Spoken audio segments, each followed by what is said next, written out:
Welcome to the Capitol Pulse. What's happening right now in Minneapolis is something America has never seen before. Federal and state forces are in a direct confrontation that's shaking the entire nation. Governor Tim Walz has declared an emergency. Border Czar Tom Homan has personally landed in Minneapolis. And the situation is so serious that the Trump administration is being forced to completely change their strategy. Stay with me until the end, because what's unfolding isn't just about Minnesota. This could be the turning point for America's entire immigration policy. Welcome back, everyone. Before we dive deep into this crisis, make sure you hit that subscribe button and turn on notifications so you never miss breaking news from the United States. Today's story is developing rapidly, and what started as a single incident in Minneapolis has now become a full-blown political crisis, reaching all the way to the White House. Let's start from the beginning. This past weekend in Minneapolis, federal immigration and customs enforcement officers were conducting an operation. During this operation, a civilian named Alex Pretty was shot and killed by a federal agent. The administration initially claimed that Pretty was armed and posed a threat to officers. But here's where things get complicated. Local witnesses and emerging evidence are telling a completely different story. Video footage, eyewitness accounts, and investigative reporting are contradicting the official narrative from Homeland Security. The immediate aftermath was explosive. Within hours, thousands of Minneapolis residents took to the streets. These weren't just small demonstrations. We're talking about massive protests that turned confrontational. Federal forces deployed tear gas, clashes became violent, and the city descended into chaos. Images of federal agents in tactical gear facing off against American citizens went viral across social media and international news networks. This wasn't happening in some distant country. This was happening in the heart of America's Midwest. Now here's where the political earthquake really begins. Minnesota's Democratic Governor Tim Walz took a strong stand against the Trump administration. He publicly stated that federal forces used excessive force, that local law enforcement wasn't properly informed about the operation, and that the constitutional rights of Minnesota citizens were violated. Walz did something that governors rarely do. He picked up the phone and called President Trump directly, demanding that federal and state forces must work together, not against each other. This wasn't a request. This was a demand for cooperation or consequences. The Trump administration's response has been remarkable, and not in the way you might expect. Initially, President Trump and his team took a hard line. They defended the federal agents, justified the operation, and suggested more enforcement was coming. But as pressure mounted from multiple directions, international criticism, domestic outrage, even concern from Republican allies, something unprecedented happened. The administration blinked. Tom Homan, Trump's border czar and the face of immigration enforcement, was personally dispatched to Minneapolis. In an interview with ABC News, President Trump himself said that operations would continue, but in a, quote, de-escalated form. This is a complete reversal from the aggressive posture we've seen for months. Let's talk about what this means politically, because the implications are massive. For the first time in this administration, we're seeing visible cracks in Republican unity on immigration enforcement.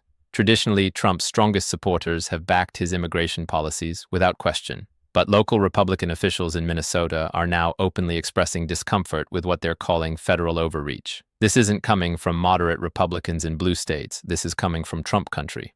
Senator Lisa Murkowski from Alaska, a Republican, publicly stated that Congress won't support some of Trump's more aggressive plans, specifically mentioning the Greenland acquisition idea. While that seems unrelated, it's part of a broader pattern of Republicans pushing back against what they see as executive overreach. The Democrats, meanwhile, smell blood in the water. Multiple congressional Democrats are planning trips to Minneapolis in a show of solidarity with protesters and state officials. This is perfect timing for them heading into the 2026 midterm elections. They're building a narrative around federal overreach, protecting local communities, and defending states' rights. Ironically, arguments traditionally made by conservatives.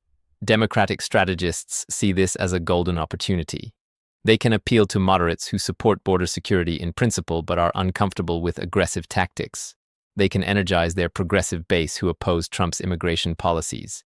And they can put Republicans in purple states in an impossible position: defend the administration or defend their constituents. The legal battles are just beginning. California Attorney General Rob Bonta, who has already filed over 50 lawsuits against the Trump administration, has hinted that legal action regarding the Minneapolis incident is on the table. Civil rights organizations across the country are demanding an independent investigation, not an internal review by the same agencies involved, but a truly independent probe. Constitutional lawyers are already discussing potential violations of the Fourth Amendment.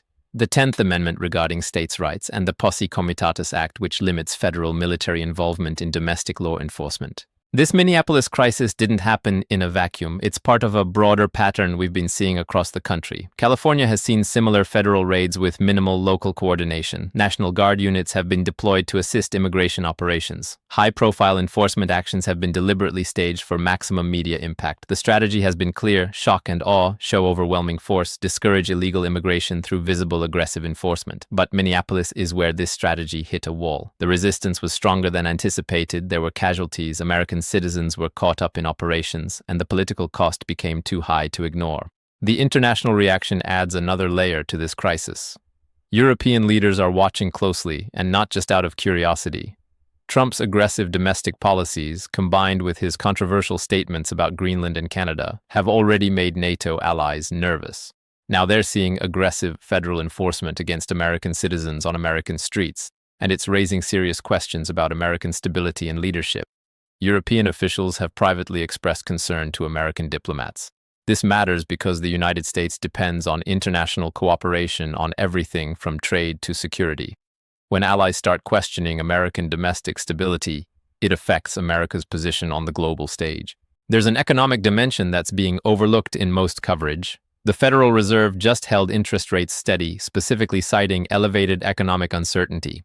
We're days away from a potential partial government shutdown with a Friday deadline that Congress is scrambling to meet. This political instability has real economic consequences. Stock markets react to uncertainty. International investors factor in political risk. Bond markets, which the United States depends on to fund government operations, are sensitive to domestic chaos. The Minneapolis crisis is adding fuel to an already concerning fire of economic uncertainty. So, what happens next? In the immediate term, over the next week or two, we're going to see Tom Homan negotiate with Governor Walz in Minneapolis. Neither side can afford to let this escalate further, so expect some kind of framework agreement. An independent investigation will almost certainly be launched. The political pressure is too intense to avoid it. Protests will likely continue, but hopefully remain peaceful, as both sides have an interest in de-escalation. And we'll see more details emerge about what actually happened during the incident that started all this. Looking at the next month, expect congressional hearings. Democrats control committees that can compel testimony and documents. Immigration enforcement policies may see modifications, not a complete reversal, but adjustments around the edges to reduce political liability. We'll likely see some kind of framework established for how federal and state forces coordinate during immigration operations.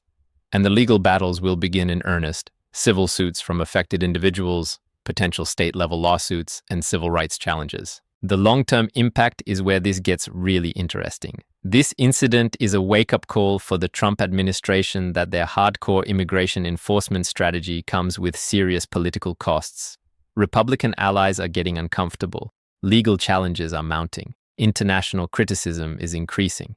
But here's the thing: this administration doesn't have a history of backing down from confrontation. So expect new tactics with the same goals. There will probably be more coordination with local authorities, whether voluntary or forced through political pressure. They'll work on better optics and messaging. But fundamental policy changes?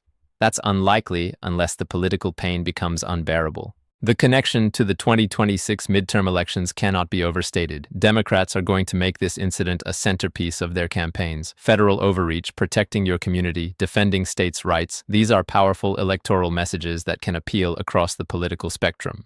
Republicans will be forced to defend the administration's actions, which puts them in a difficult position, especially in purple states and competitive districts.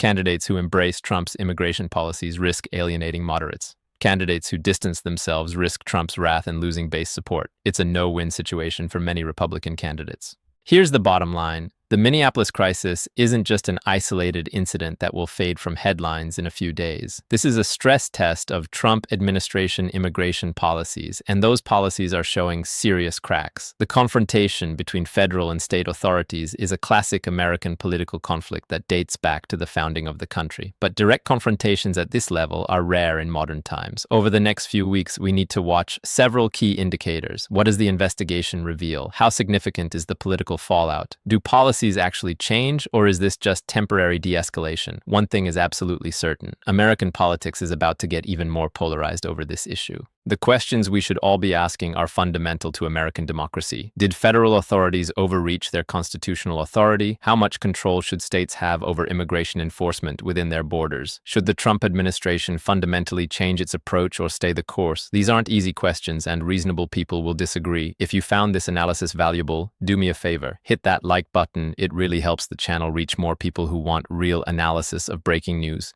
Subscribe if you haven't already so you get daily updates on major developments from the United States.